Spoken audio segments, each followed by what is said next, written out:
Hey guys, Romie Reviews here.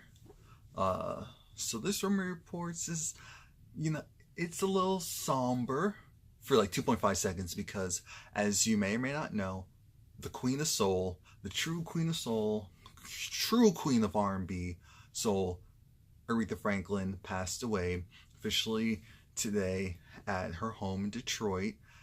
And so, but we're not celebrating the fact that she died, but we're celebrating the fact that she lived and what she gave to the world. Think about this. Aretha, she was born in 1942 or so. And think about it. While Aretha Franklin was already an adult, all the stuff that she had to live through in this country, all the stuff having to deal with civil rights, she's been through generations of civil rights movements. She's been one of the people that were pioneers as far as this entire music and entertainment industry, breaking boundaries and doors for every single person, whether they're white, black, Asian, of some type of Asian descent, of some type of Latin, Spanish, descent, doors for everyone. Because thanks to people like her and her music and her sound and her feeling that came from her songs and the charting success as well, it paved the way and created and became the blueprint for a lot of people. Now is that same blueprint utilized today? No, it has changed. But that's what's supposed to happen over time. Things are supposed to change. They're supposed to alter. A lot of it didn't necessarily evolve, but it did change. But it's thanks to people like her for being able to do that. Her, Diana Ross, like the Supremes. But anyway, this is about Aretha. Aretha being bold. Aretha being fearless when it came to this thing called entertainment. Aretha, like I said, her music touching people, breaking color lines, color boundaries, doing undeniable numbers, especially at that time, and her getting the credit for it. I don't think people understand how big and huge, how important, how impactful that is. The Queen of Soul did so much, and she did get her recognition.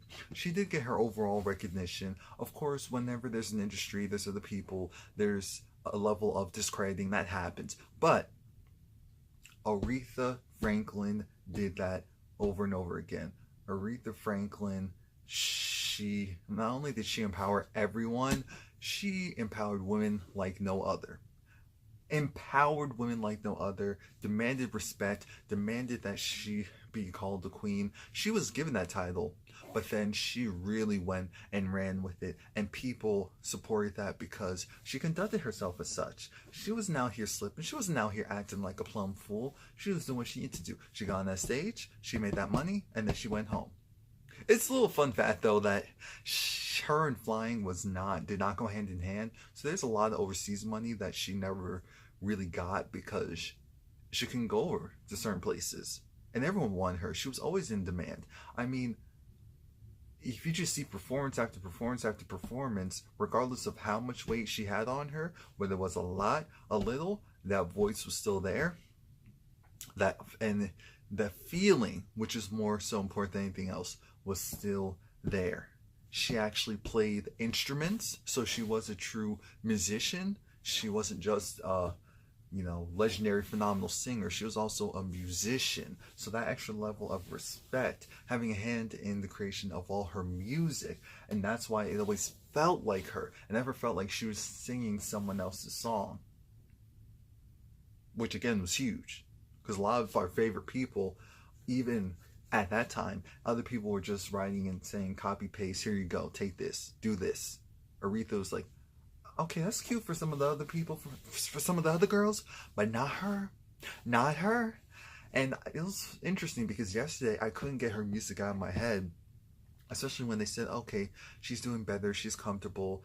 And at this point, I'm old enough to be familiar with if someone's gravely ill and at a certain age and have health complications like Aretha has had. And she was one of those people where she was very private.